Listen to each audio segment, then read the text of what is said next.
Hey there once again, this is Mike Kim. Welcome to my Diablo 3 channel.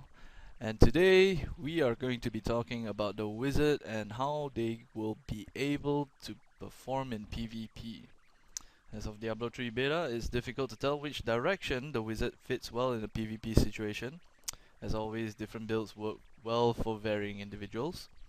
That being said, there is no one style of play.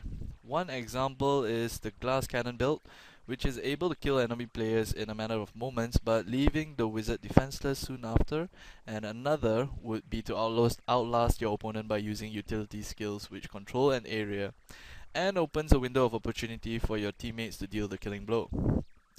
Now I'm not sure how PvP is going to be dealt with in Diablo 3. When I joined the beta there was no access to PvP. But from what I've heard from people that have played it in BlizzCon, they say that most of it will be 4 versus 4 or 3 versus 3 or something like that. So most of the time I'd say if you were going to PvP, you would probably be in a group. So you would probably also be able to choose what role you're going to be playing. So for example, if I have a barbarian in my group, it might be prudent for me to take a step back and play the utility role or support role as compared to the damage dealer or killer in the group. So I went ahead and created this build. If you watched my previous video on the Barbarian PvP skill build, I mentioned that one of the most important aspects of PvP is mobility and being able to apply pressure to your opponents. Once again, you need to recognize what your role is. So in this build, I went the support role. Playing a support role in a group is never easy, as you'll find players tend to focus you down first, as without your support your group may very well crumble. Being able to dominate a battlefield more often than not wins games. So here I picked for my active skills Archon. Now we haven't heard that much about Archon at all, other than it giving you powerful Archon abilities. The only ones I've seen is probably from BlizzCon itself, where I saw arcane missiles, but that's about it. I'm not too sure, but either way I picked this up because of the alabaster runestone, which increases the it casts an explosion point blank area effect near you within 15 yards to all enemies dealing arcane damage. And in addition, I have temporal flux, which when you deal arcane damage slows down enemies by 30 seconds. What this does is, as opponents are coming close to you, especially barbarians and monks, I would say they would be able to take you down fairly easily. All you have to do is cast Archon, which is a 2-minute cooldown, which is pretty long. However, it lasts for 15 seconds. What it will do is it deals damage to them and it slows them down by 30%, and you are able to move away. And if that isn't enough, I have Wave of Force, which I picked up.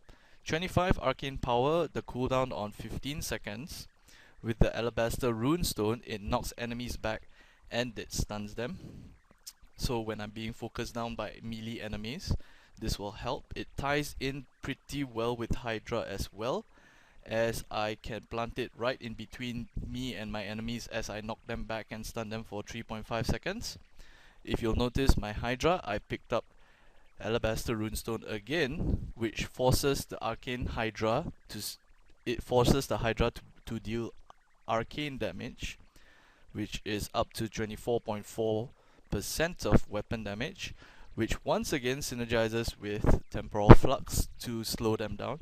This is an assumption, of course, because it says here, whenever you deal arcane damage, Hydra is a separate, it looks like a tower that you plant on the ground, and it'll just continuously attack enemies that are within range of it.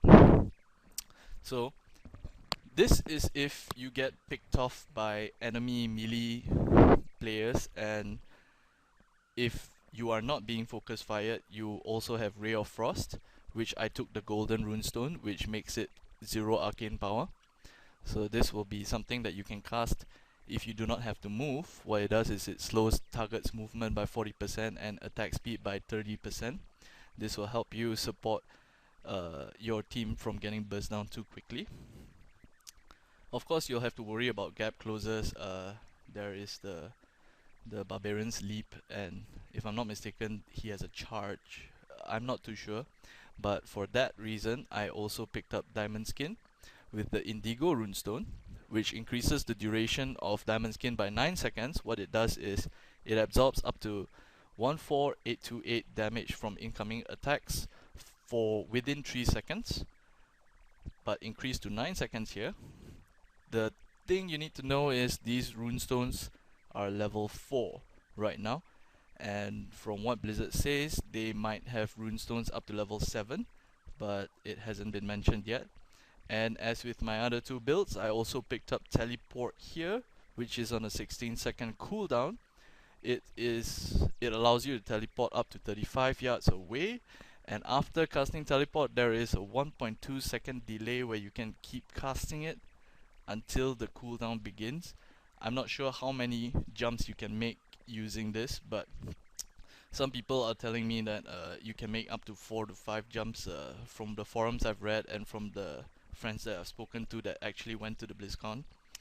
But even if Wormhole isn't as great as it sounds, I mean, there are other options such as Reversal and Fracture, which will actually summon 2 mirror images, which will kind of confuse your enemies. I'm not sure, because if your mirror images take a bit of damage, they will immediately notice that that's not the correct one and they'll come after you.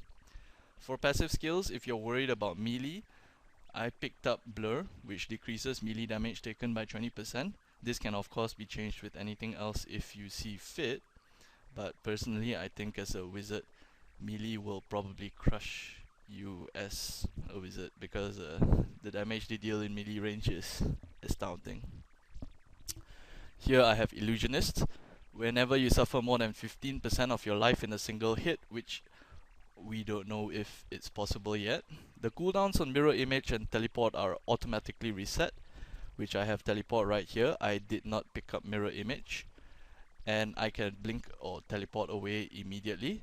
The cooldown is 16 seconds, so if you teleport and an opponent jumps on you and crits you, for example, for 15% of your total HP, let's say you have 1000 HP and they deal 151 damage, that would mean your teleport could immediately be used right away once again.